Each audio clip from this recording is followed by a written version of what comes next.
I'm Bill Watts, and my project is looking at optimising biofumigation for the management of potato cyst nematodes.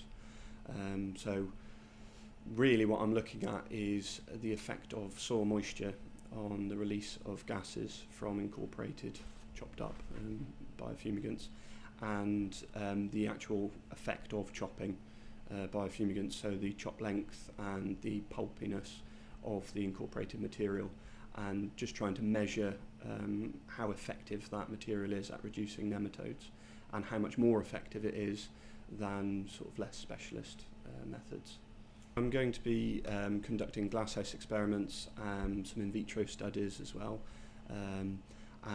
but the basis really will be to get it out in the field and do some field work on different bits of agricultural machinery which most farmers will have in their sheds, and what the best sort of setup of those bits of equipment are to achieve the best biofumigation effect. Bruno's work, and I've conducted a few things for my bachelor's and for my master's, was trying to do that initial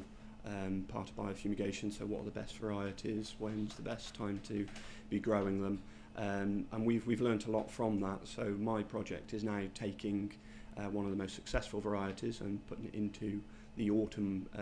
late summer autumn window, which is the best window for us, but really focusing on that chopping it and incorporation stage into soil, and trying to get that little bit extra out of it, sort of the fine tuning of the process. There seems to be a lack of information out there for growers and for industry on how best to use this technique.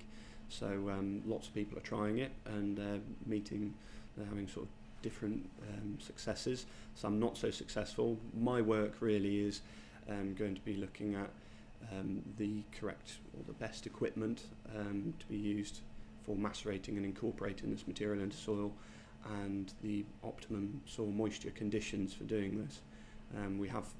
those sorts of guidelines for synthetic chemicals, but we don't have them for organic, so that's what my project will be looking at. My aspiration is to become a research agronomist in future, so for me it will be the integration of this technique into commercial systems, and I would like to keep researching it, not necessarily just for potato cyst nematodes. There are a number of pathogens, fungal pathogens, which could be controlled using this technique, but not necessarily just control. It's the whole effect on the soil ecosystem, and what effect that might have on crops post biofumigation. So that's where I would like to go with it.